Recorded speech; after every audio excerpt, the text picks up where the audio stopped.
pastor, Pastor Armstrong. I know that he had a brain aneurysm too, and thank God for him. That because there's not too many of us that can stand and be able to speak, actually, even to tell the story. So I pray for him always, and I pray for a lot of people who are dealing with their own challenges and their own illnesses. And I truly believe what Deacon Eric said, sometimes your sickness can be a blessing. I just have so much to share, and I know that we're very short in time, so I'm not going to keep you here very long, but I do want to say that my story started, in September, a year ago today. September 15th is when I flew to Norfolk, Virginia, with the intentions of being down there for 5 days. And when I got on the plane, I was feeling good. Just the normal stress of life, being a single mom, trying to raise your child. But I had a positive spirit always about myself, and a positive outlook on life, and a true belief in God's presence in my life always. And so I didn't expect to have a brain aneurysm while I was in the United States. I was in Norfolk, Virginia.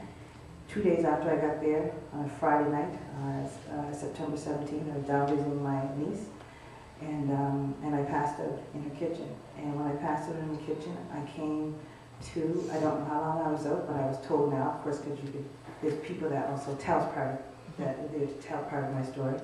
And at that time, when I came to, I was paralyzed in my legs. I couldn't feel my legs. I was spasming in my hand. I had a very intense headache in the back of my head, and I was very panicky, and I remember thinking to myself, I felt fear over my whole body, and I was so scared. And I remember thinking to myself, I have to pray. And I just stopped, and I just started chanting. I just started, just asking God to just, take over my body and just do something. I didn't even know what I was saying. I just knew I just had to pray, and I did. And so after that, I spent 3 months I spent about 5 weeks in the hospital down there, which turned out to be, 5-day vacation turned out to be 5 weeks in a hospital. And I started clotting in my legs, and I couldn't walk in one of my legs, and I had to relearn to walk in my leg. And then I came home with a clot in the second leg, my left leg, and spent a month in the General Hospital. And then from there I went to rehab, which rehabilitated me to be able to go home and take care of my daughter and get the support I need. And it was quite the journey. So I have come a long way, and that is all from the power of healing from God.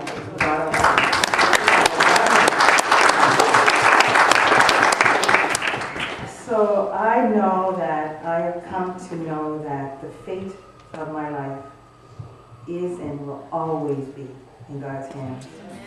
I never realized what that really meant until I was faced with a life-altering, life-changing experience.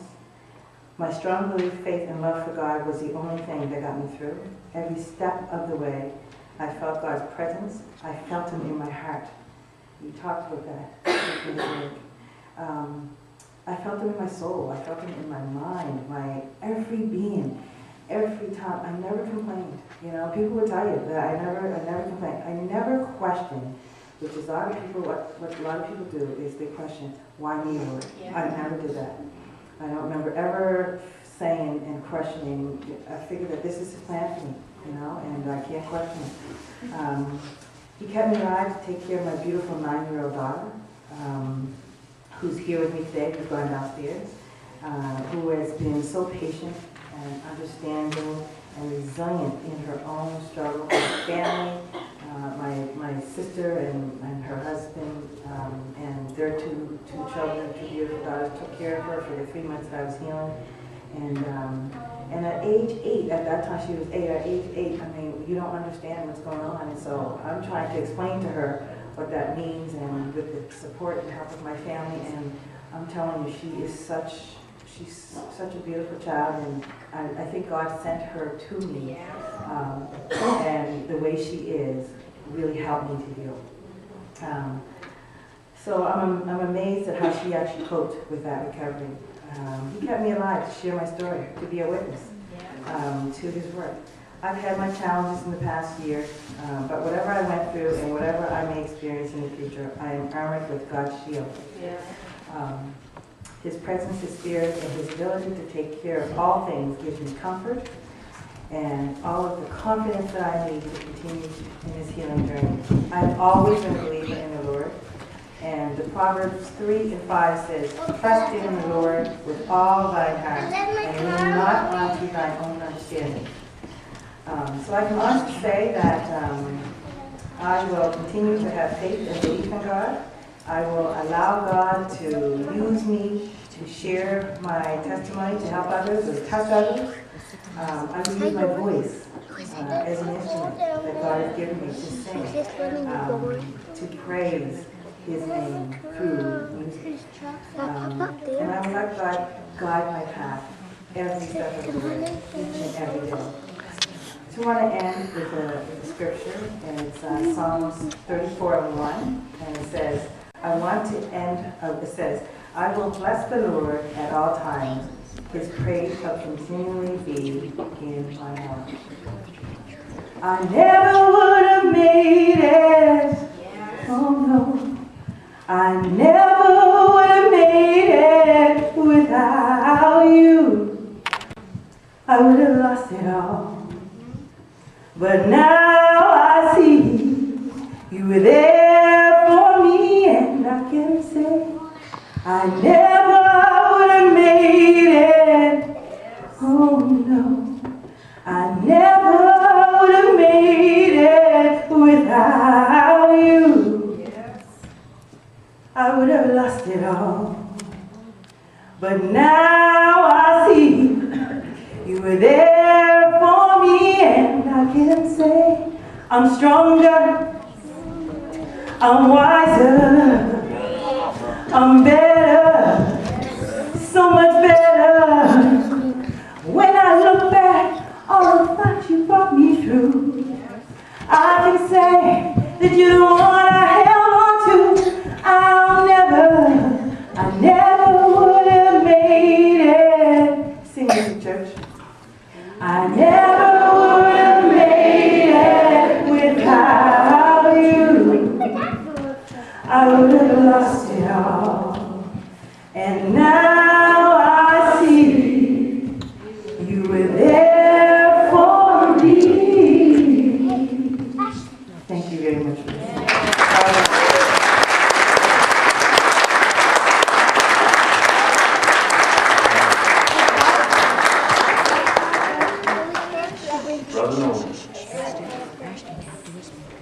Me and Brother Nolan goes back 40 years. You know, we were great friends all our life. He was another great encouragement. He didn't probably have work or nobody at the end of this time. If you need anything, call me. Way back in '79, one thing I remember about it, '79 Nolan Farm. That's when we used to be in the car business. But Nolan is my buddy, and he's going through a storm, and he's going to share a word of faith to you.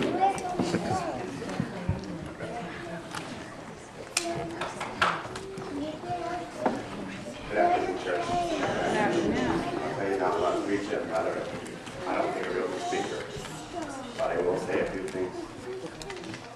Where about that?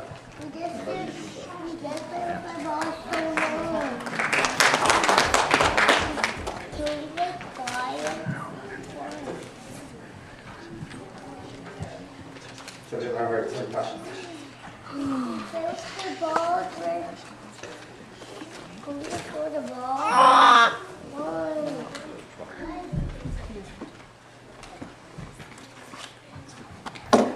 Just bear with me. I have one for wife, Kim. I want to thank you.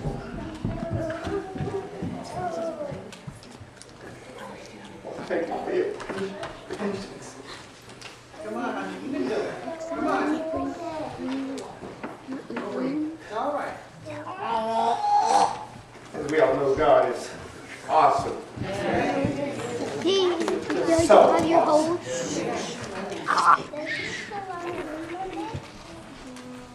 Usually I know not this week, but You're standing by it's the happening here today. It's happening here today. I got sick back in February when I took a fall. And I went to the doctors, and of course, they did their routine checks day after day after day after day. And of course, I was okay, it was just a bit, you know, you're a bit sore, but that'll be okay, that'll go away. This went on for months.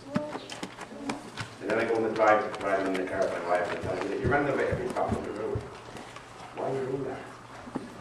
Well, I'm not running the bump in the road. There is no bump in the road. And for weeks we couldn't figure it out. But God had a plan. God had a plan from day one. And one plan was he wasn't going to let her leave my side. And for that, I thanked him so much. Oh, it's been tough, and it's been rough.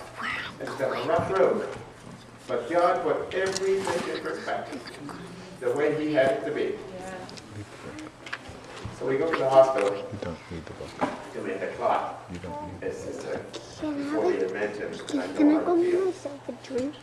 We went to the hospital, he went to get a wheelchair. And there's no wheelchair. They're all gone. Okay. So now I'm about to get mad. There should be a wheelchair here in the hospital. So Kim said, oh, don't worry, honey. We'll get it, we'll get it. So we found one. That was like a grocery cart. She couldn't push that cart. She did her best. So we leave here, we have to go to another hospital, professional center. All kinds of steps. No wheelchairs. Here we go. Nobody will find one. Well, 20 minutes later, she found one. I got to go up the street and up the hill and down around the corner. But we made it, thank God. So we did our appointment and going home. I said to Kim in the car, I said, you know, I'm going to go online and I'll find a wheelchair. I'm going to buy one. I'm going to put it in the trunk of the car. I want a wheelchair.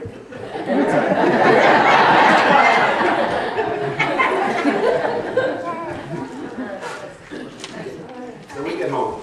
Right here. And I'm so tired. I sit in the car. I can roll the ball. She comes to the door. She says, honey.